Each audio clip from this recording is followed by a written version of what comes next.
Breaking news at noon. Britney Spears' lawyer has just asked a judge to end her conservatorship. We got the latest breaking details from Camilla Brunell live in LA. The hearing is currently underway. It could wrap up any moment now, and we do have a team inside of the courthouse to tell us exactly what this judge decides today, but there are a number of possible outcomes. The judge can say, okay, remove Jamie Spears as a conservator, but keep the conservatorship in place. She can also ask for a process before ending this conservatorship. For example, an evaluation. That's something that Britney Spears has said she does not want to do. The other option, of course, is the judge granting this request to completely end the conservatorship. That's what a lot of these fans here want to happen. But at the end, no matter what this judge decides, this is likely the end of, or the beginning of the end of this conservatorship. What do we want? After many calls for freedom, What do we want? Free Britney! When do we want it? Now! Britney Spears may finally get it. A Los Angeles Superior Court judge taking up Jamie Spears' request to terminate the conservatorship, a 13-year arrangement that motivated activism and created a movement. We would like to raise awareness because this happens to people every day, and if this can happen to a multi-millionaire pop icon, then this can happen to any single one of us. Since 2008, Jamie Spears has overseen many aspects of his daughter's life, including, until 2019, control of her health, medical, and financial needs. But over the summer, the Grammy winner speaking out. During two emotional testimonies, she said she wanted to press charges against her father for conservatorship abuse, calling the arrangement cruelty. Jamie Spears has maintained he has always acted in his daughter's best interest. He's seeking nearly $2 million to cover his salary overseeing her business dealings, as well as his legal fees. But Britney's attorney has said that they will not agree to a settlement. And we'll likely soon find out whether or not Britney Spears spoke out today. She had the option of calling into this hearing, but we'll likely still hear from her attorney, Matthew Rosengart. He has been aggressive and he has been very clear, saying that they want this conservatorship to end. Reporting live in Los Angeles, I'm Camilla Brunell.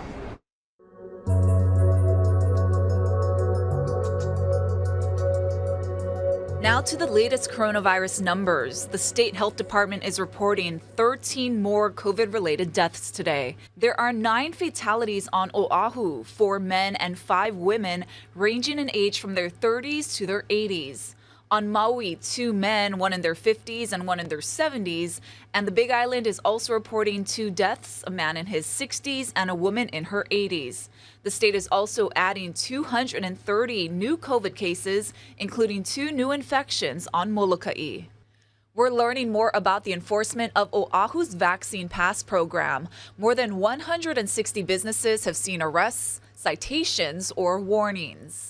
That's according to the Star Advertiser. We're told most of the violations have been citations. Safe Access Oahu requires everyone 12 and up to show proof of vaccination or a negative COVID test at restaurants, bars, gyms, and other indoor businesses. The program is in effect until October 19th. New at noon, rural healthcare workers are sharing their stories of dealing with the pandemic in their tight-knit communities. Mahealani Richardson just did an interview I wanted to share with you. From my perspective, I don't think it has been difficult. I think it's been more of a beautiful rally. When there was a segment about a year ago, a cluster, and it was a segment of a community, a population. There were so many people that volunteered to help make sure that the families were accommodated during their quarantine, and I believe that still occurs. And there have been positive cases lately. Have you known of any deaths? I mean, it's unfortunately on Oahu, we hear about it all the time. Not from Lanai, not as far as I know. There has been some very seriously ill individuals which one luckily I know is recovering still, but still, working at it. But no deaths that I'm aware of. And talk about what is it like practicing in rural Lanai right now within the COVID environment? What I've seen since the very first number one positive case is collaboration. The primary care providers, which there are two of on Lanai, have just worked very closely together. Everybody has worked closely with the Department of Health and with ancillary agencies such as ours to make sure that people that need testing are getting testing and people that need treatment or vaccinations are getting them. I really have seen amazing collaboration. We're not talking to the patients, but you've dealt with patients who are positive with COVID. I mean, share their emotions and feelings as they know that they are positive and then trying to navigate what can be a very terrible disease. Interesting. I have a very close friend and family member, I'll call her, that became positive. And she went public with it and went on social media and shared her experience and just wanted people to know that she was had been tested positive and that it was because she wasn't being mindful to the rules. So she was encouraging others to be mindful of the restrictions that the government, tries to put in place or the rules that they try to put in place. And do you think it was masking or because it is a rural community and people may have let their guard down? It was gathering. Yeah. And culturally, the gathering is so important for life and death, right? And so, even with a funeral, we've had patients that have passed and the families, they're able to go to the cemetery, but 100 people go to the cemetery with masks on. It's still not, there's still a risk there.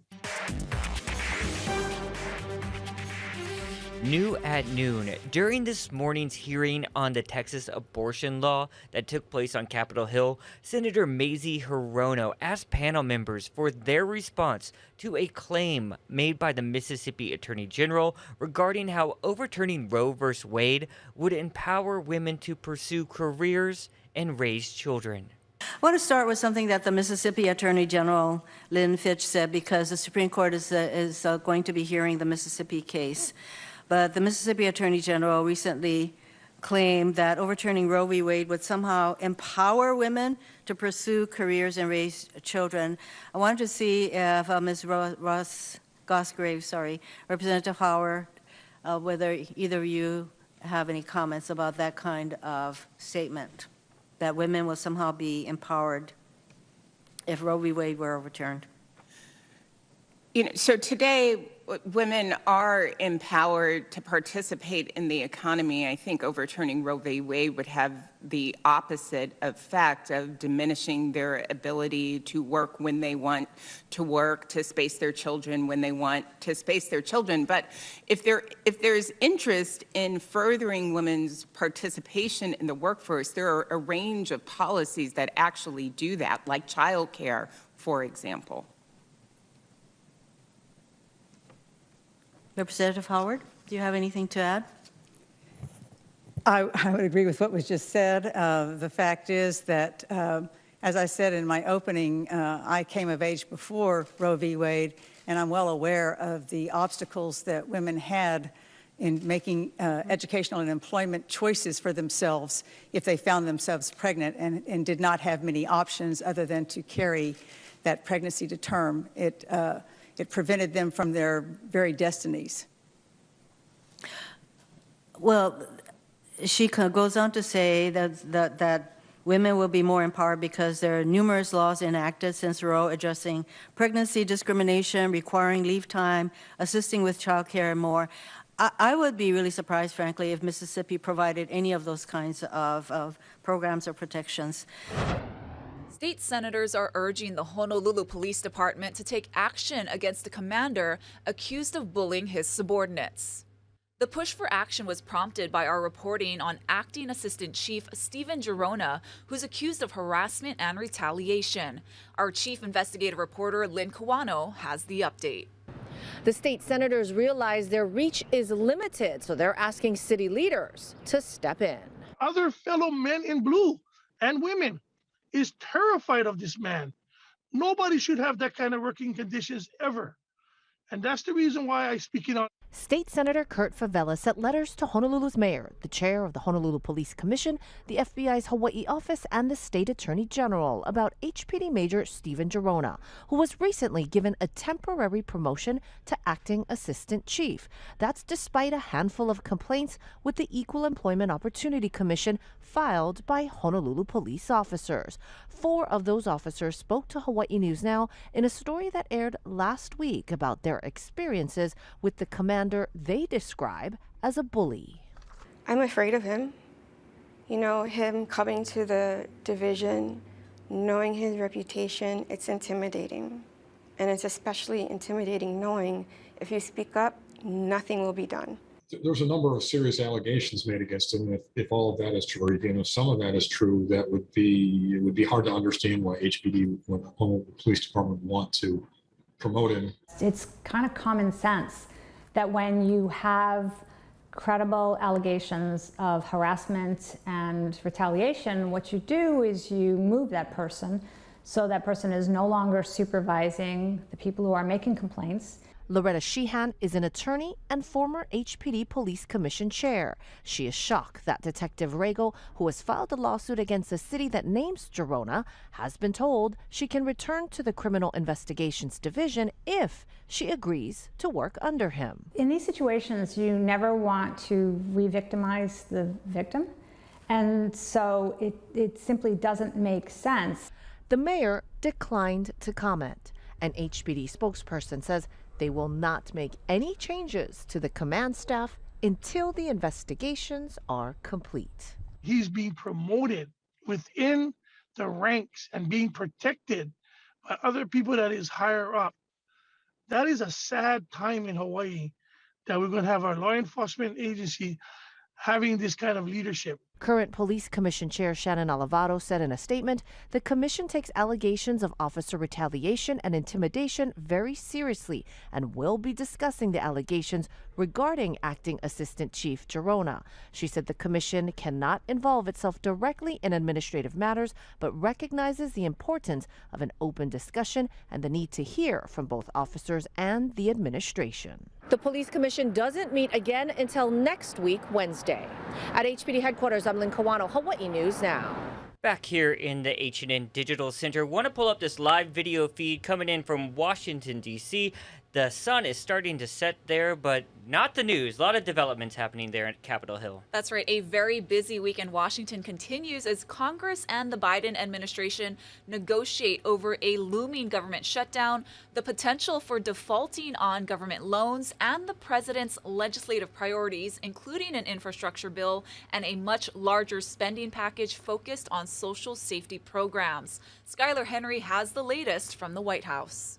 A bitter battle over funding the federal government is underway on Capitol Hill, with the clock ticking away. With so many critical issues to address, the last thing the American people need right now is a government shutdown. Congress has until midnight Thursday to avert a shutdown that could furlough thousands and hamper government agencies. We've been saying for some weeks now, put a clean CR bill out there, keep government operating. We should never, ever let the government shut down. That's simply unacceptable. Republicans remain opposed to approving a funding bill tied to raising the debt ceiling, something Congress must do by October 18th or face a new recession. Democrats' reckless taxing and spending spree will earn it 0 votes from Senate Republicans.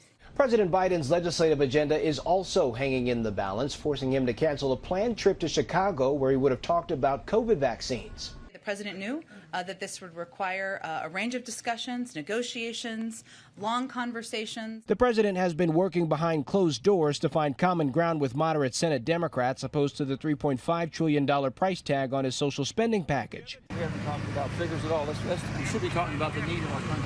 Without the reconciliation bill, several progressive Democrats in the House say they won't sign off on the president's $1.2 trillion infrastructure bill, which is expected to come up for a vote on Thursday. Skyler Henry, CBS News, the White House. And look for much more on that story coming up on your evening editions of HNN and, of course, on your NBC Nightly News and your CBS Evening News. Taking you live outside, our tower camera pointed towards the west side right now. Let's check in with our good friend Guy Hoggy to see what the weather's shaping up to be.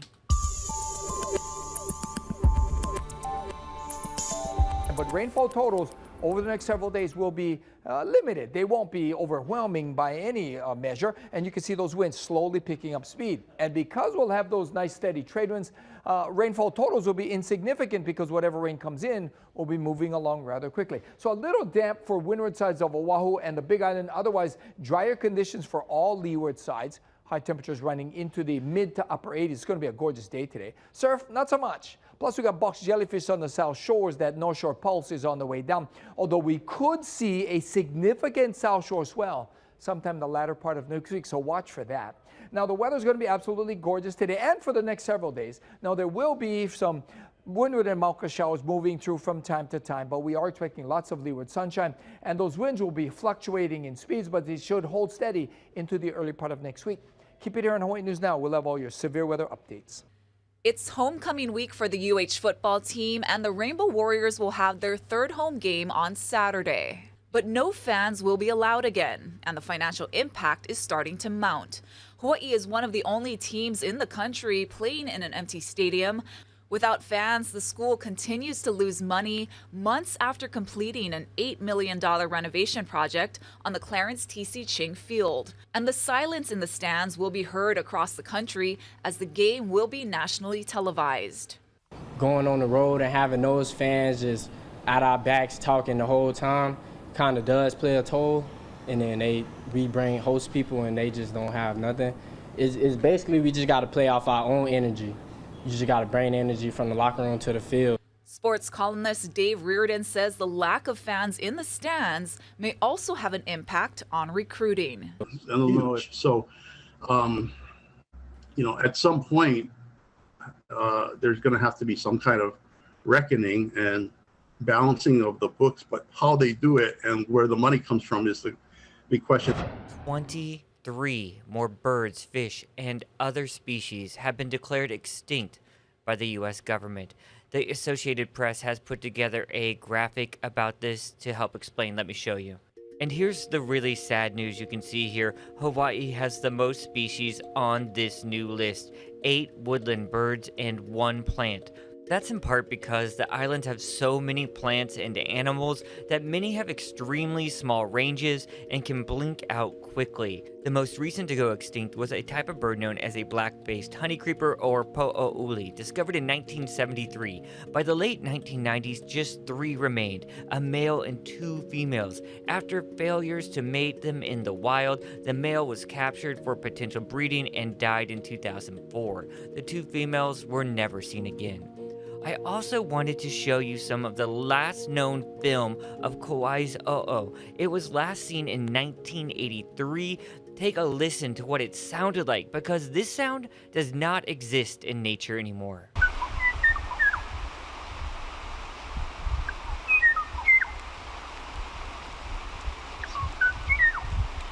So this new list of 23 extinction declarations by the feds were driven by a desire to clear a backlog of recommended status changes for species that had not been acted upon for years. Officials said it would free up resources for on-the-ground conservation efforts for species that still have a chance of recovery. Well, to see the full list of species that are now extinct that are from Hawaii, just head to your HNN digital platforms. We have a story posted there.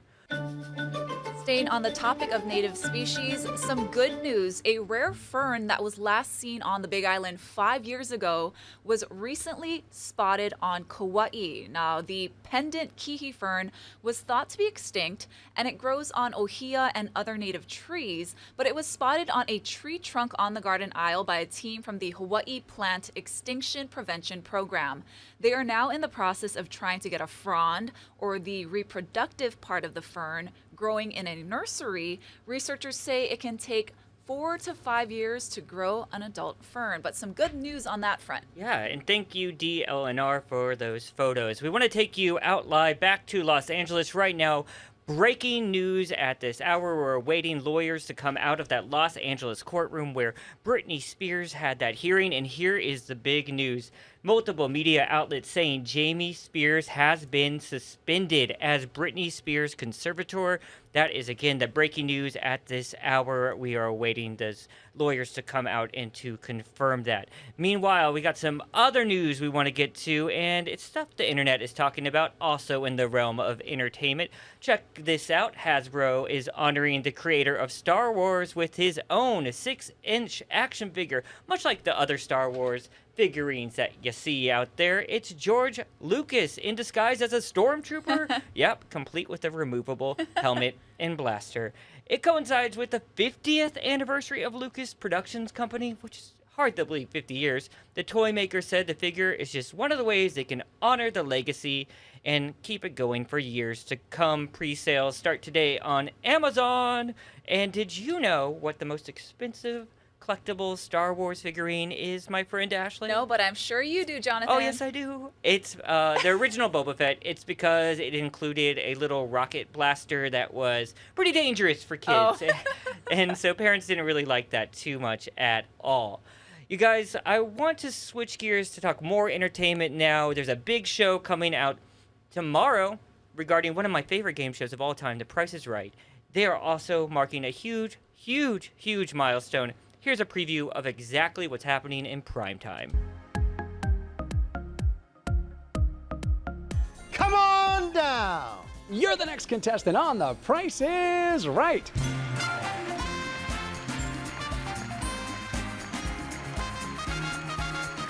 We're shooting the nighttime 2-hour special of The Price is Right to celebrate our 50th anniversary of being on the air. How you doing? Happy 50th. Rachel Reynolds, everybody.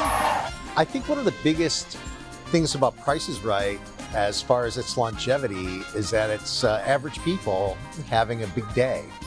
What other game or sport or event can you think of where you want to play, you want to win, and if you don't get picked, you cheer for the other person? To watch people's faces win a new Porsche or a trip to Belize, it feels so good. Well, since it's a primetime special and we're celebrating such a big anniversary, 50 years here on The Price is Right, lots of big prizes, so many good clips, and so many great clips of Bob especially. You still have a lot of money. What? Those are real, unscripted moments, and those are just the best. I don't think that there's like another show that has the fan base. Watching and they're imagining that it's them there winning all those prizes and having all that fun. $25,000! A lot of people have this on their bucket list, and they always wanted to come here. And it's just a positive, energetic place to be. If your day is great, it makes it better. And if you're having a rough day, it just takes your mind off things. That's a special thing that Price is Right has that not a lot of other shows have ever had. That's for sure. It always makes me feel better to see that show. Oh, yeah. 50 years. Congrats to them. Yep. Back to that breaking news. We're still waiting for those lawyers to come out of that Los Angeles courtroom. Again, the breaking news. Britney Spears' father, Jamie Spears, suspended as her conservator. This has, of course, been a huge, huge point of contention for Britney Spears fans. A lot gathered there right now in support of her as well. Many documentaries about it as well. One just released this past weekend on CNN and on Hulu alone. So a lot of interest there. You guys, that's going to do it for This Is Now on this Wednesday. We'll be back tomorrow.